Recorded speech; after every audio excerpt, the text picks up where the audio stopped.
Good morning, students. Once again, I am before you with another chapter, that is the Sermon at Banaras. It has been adopted from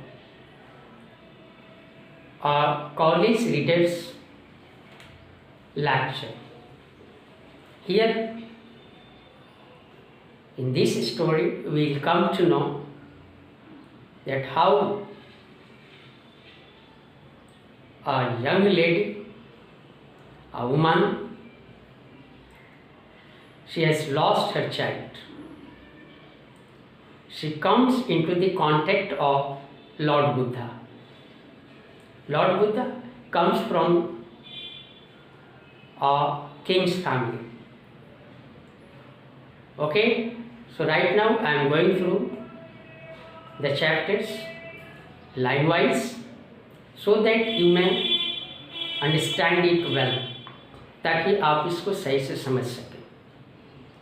मनुष्य जन्म लेता है, बहुत सारे कार्यों के निष्पादन के बाद अर्थात करने के बाद वो कुछ न कुछ अपनी इम्प्रिंट यादें छोड़ के फिर इस दुनिया से विदा लेता है। ये एक यूनिवर्सल ट्रुथ है जिसको कभी झुठलाया नहीं जा सकता। It's a fact. इसी थीम पे, थॉट पे ये स्टोरी बेस्ड है। तो शुरू करते हैं हम लाइन वाइज इस स्टोरी के, जो क्या ये व्यक्त करता है उसके संदर्भ में। Gautam Buddha started his life as a prince named Siddhartha Gautam in northern India. When he was 12 years old, he was sent away for schooling in the Hindu sacred scriptures. अर्थात चार जो अपने जब वो 12 ईयर्स ओल्ड थे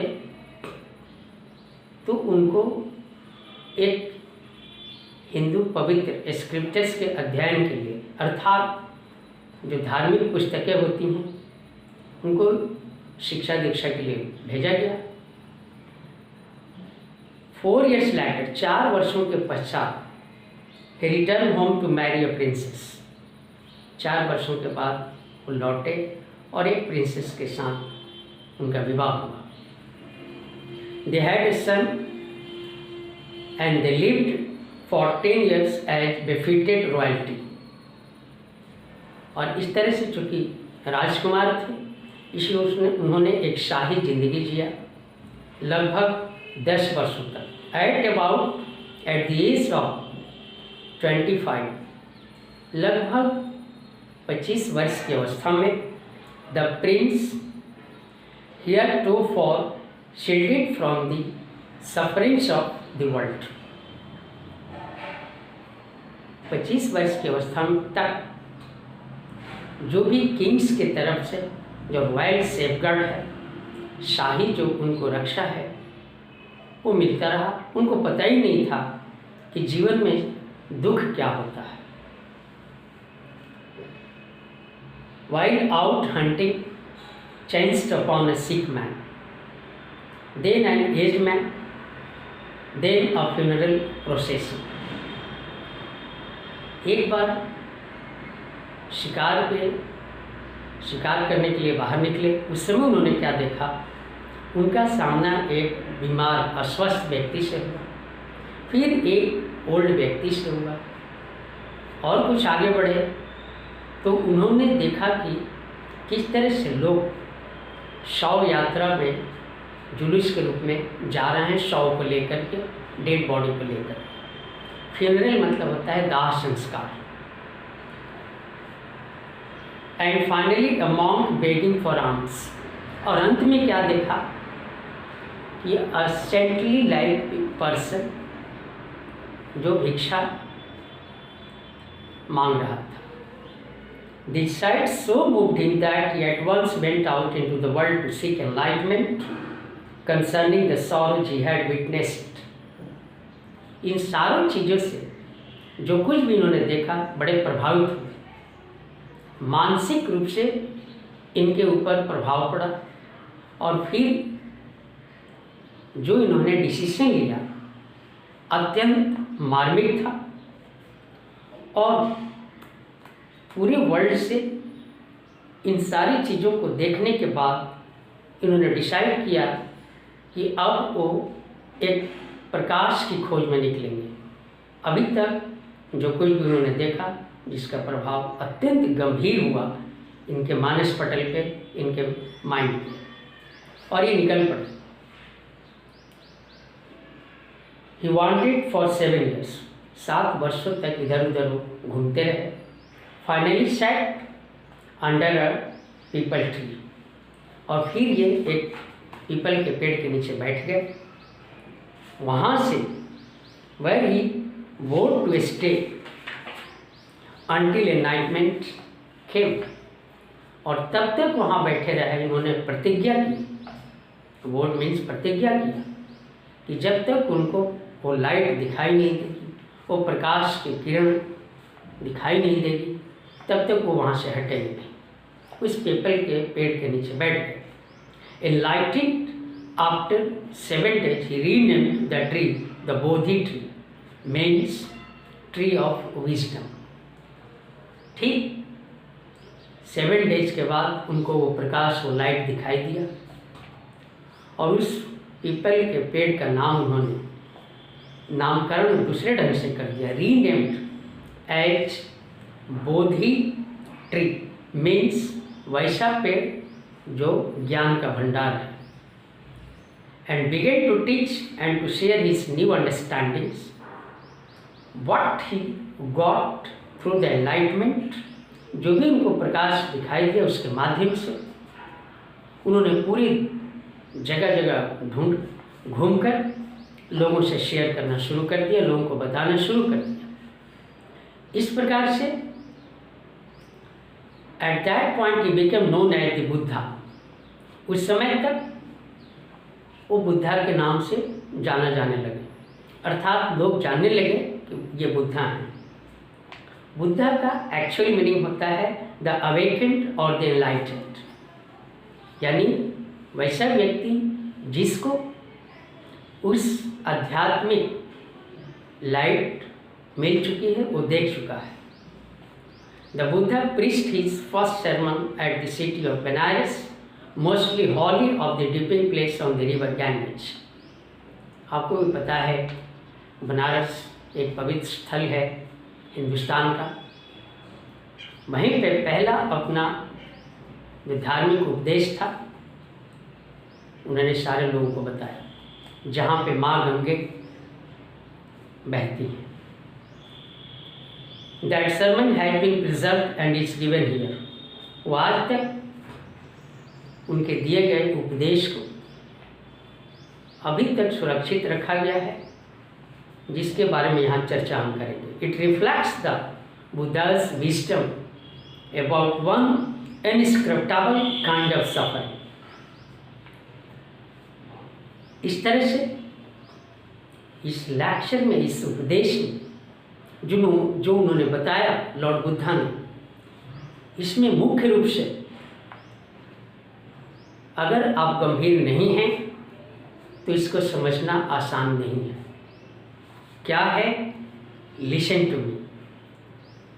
अ woman named Kisa Gotami had an only son and he died. Unfortunately Kisa Gotami एक lady है जिनका एकमात्र इकलौता संतान थी, जो लड़का उनका डेथ कर गया था। In her grief she carried the dead child to all her neighbours asking them for medicine, and the people said she has lost her senses, the boy is dead. और अपने उस मृत बच्चे को लेकर इधर उधर घूमने लगे, लोगों से कहते रहे जो हमें उस तरह का मेडिसिन बताइए जो इसको सही कर सके। अत्यंत ग्रीव्ड थी दुखी थी। लोगों ने कहना शुरू कर दिया कि ये लेडी अपना सेंस खो चुकी है। इस तरह से, क्योंकि बॉय तो उनका जो लड़का है वो डेड है, still she wants some medicine to cure her son. At length Kisa Gotami met a man who replied to her request. कुछ दूर और जाने के बाद उसने देखा एक व्यक्ति से उसका सामना होता है और उस आदमी ने उस किस्सा गौतमी के रिक्वेस्ट पे एक शब्द कहा, एक बात कही, I cannot give the medicine for thy child. The means तुम्हें, दाई मीन्स तुम्हारे। मैं तुम्हें कोई ऐसा मेडिसिन तुम्हारे बच्चे के लिए नहीं दे सकता, but I know a physician who can. लेकिन मैं एक ऐसे फिजिशियन को जानता हूँ जो तुम्हें ये सारी चीज़ें दे सकता है। And the girl said, pray tell me sir. प्रार्थना किया कि कृपया मुझे बताइए, हु इज इट, कौन है? And the man replied, go to Shakya Muni the Buddha. उसने, उस व्यक्ति ने किस्सा गौतमी को, शाक्य मुनि थे बुद्धा, यानी शाक्य वंश के थे, कि आप उनके पास जाइए, उनका नाम बुद्धा है। किस्सा Gautami repaired to Buddha and cried, Lord and Master, give me the medicine that will cure my son.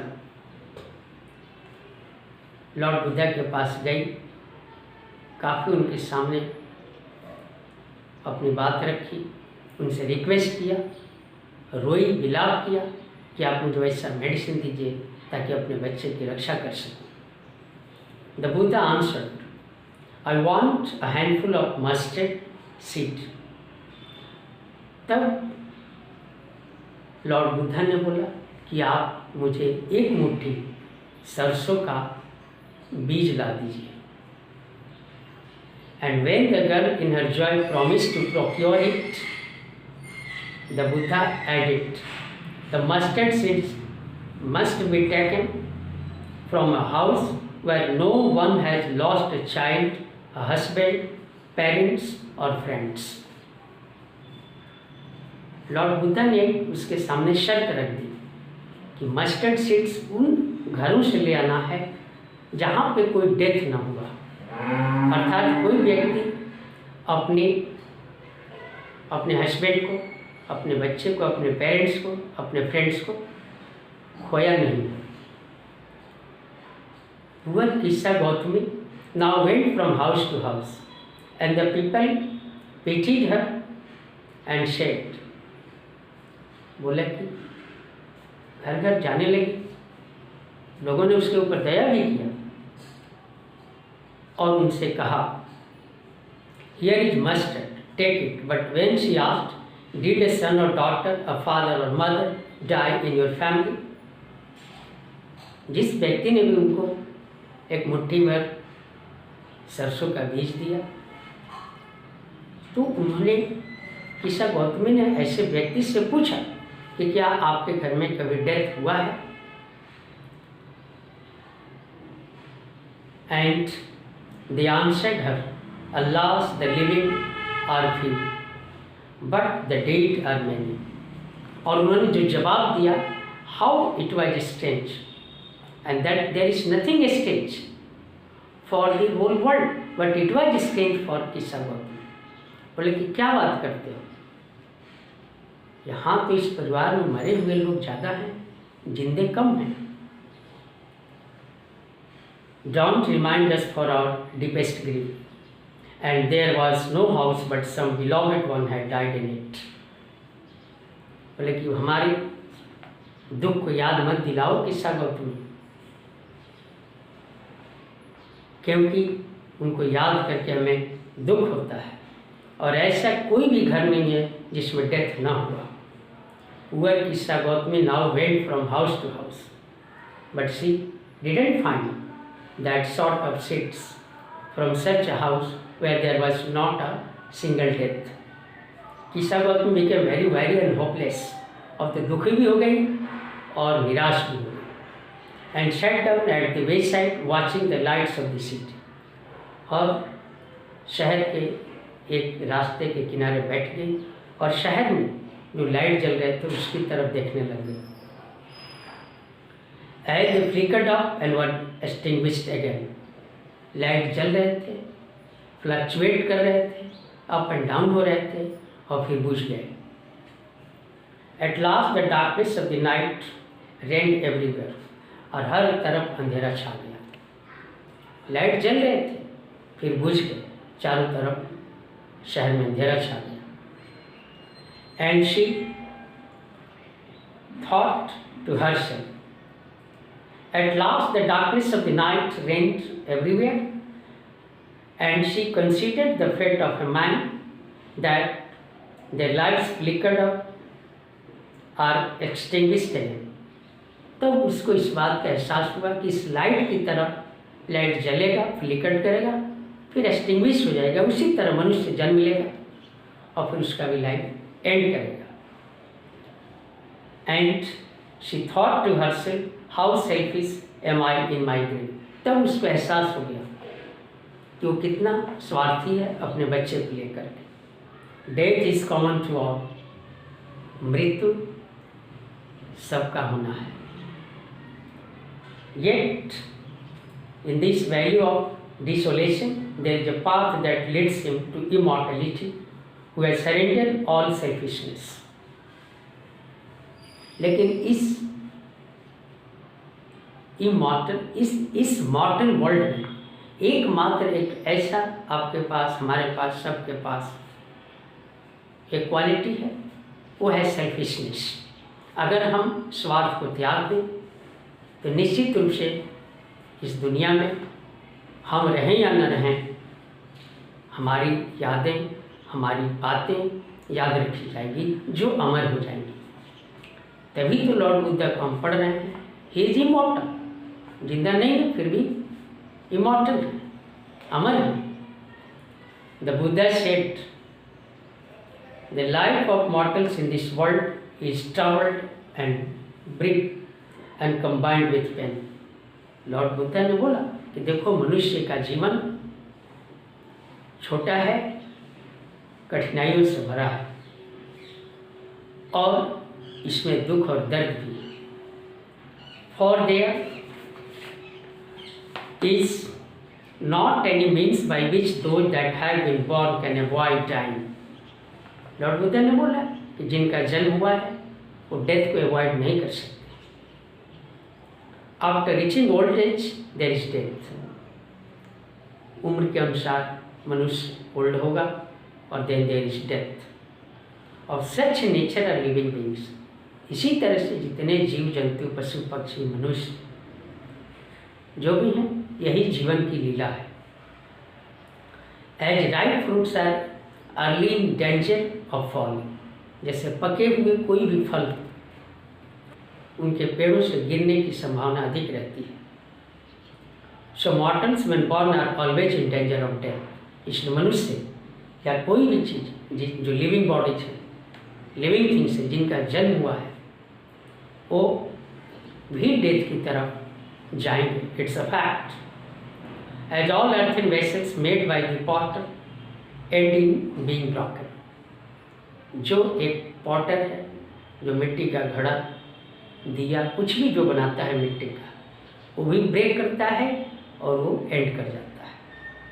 So is the life of mortals. यही जितने भी मॉर्टल्स हैं, मरणशील जिसको आप कहते हैं, जिनकी मृत्यु निश्चित है, वही उनके साथ भी होगा. Both young and adult, both those who are fools and those who are wise, all fall into the power of death. All are subject to death. कोई पढ़ा लिखा है, अनपढ़ है, कोई विद्वान है, कोई इंटेलिजेंट है, कोई फर्क नहीं पड़ता. सबको टेस्ट करना ही पड़ेगा डेथ का. It's a fact of those who overcome bye death depart from life. जो इस डेथ की विजय प्राप्त करते हैं, अर्थात इस धरती से वो चले जाते हैं, वही विजय है प्राप्त करना डेथ पे। A father cannot save his son, नहीं बचा सकता। नॉर किन्समैन देयर रिलेशंस, ना ही कोई अपने रिलेटिव्स को बचा सकता है। Mark while relatives are looking on and lamenting deeply, one by one mortals are carried off like an ox that is led to the slaughter। सब कोई खड़े होकर के बैठ के आंखों के सामने डेथ देखता रहता है, बचा नहीं सकता। वो रोता है, लैमेंट करता है, विलाप करता है डीपली, उसी तरह से जैसे कोई ऑक्स है जिसको कोई बुचर स्लाफर हाउस में, जहाँ पे ऑक्स को काटा जाता है, जिस तरह से वहाँ भेजा जाता है जो उसकी फाइनल डेथ है, सिमिलरली मनुष्य में भी वो दुख दर्द उत्पन्न होते हैं जिससे उसका डेथ हो जाता है। और नो वन कैन प्रोटेक्ट और save himself or herself from death here। So the sword, so here we have to come to know that the sword is always hanging, तलवार हमेशा लटक रहा है। इसलिए so the world is afflicted with death and decay, हमेशा world death से और विनाश से अफेक्टेड है और होता रहेगा। Therefore the wise do not grieve knowing the terms of the world, लेकिन जो विद्वान हैं इस पर रोते नहीं, उनको पता है कि जिनका भी जन्म हुआ है उनका डेथ होगा। वो जीवन के इस वर्ल्ड के टर्म्स को जानते हैं, नेचर्स लॉ जानते हैं। Not from weeping not from grieving will anyone obtain peace of mind. रोने से, दुख प्रकट करने से हमें शांति नहीं मिलेगी। ऑन द कंट्रेरी, इसके विपरीत, his pain will be the greater and his body will suffer. जितना हम रोएंगे, जितना हम सोचेंगे, परेशान होंगे, हमारे माइंड और बॉडी दोनों को कष्ट पहुंचेगा। He will make himself sick and pain, मनुष्य बीमार हो जाएगा, पीला पड़ जाएगा, रोते रोते विलाप करते करते। Yet the death are not saved by his lamentation, लेकिन हमारे विलाप करने से, किसी व्यक्ति के रोने से डेथ से नहीं बचा जा सकता। He who seeks peace should draw out the arrows of lamentation, उन्हें जिन्हें शांति चाहिए, इस विलाप से, इस दुख से अपने आप को अलग करना पड़ेगा। एंड कंप्लेंट, और कोई आपको कंप्लेन नहीं करना है तो डेथ हो गया, क्या करें, नहीं करें, नहीं, इट्स अ फैक्ट, ये सच्चाई है।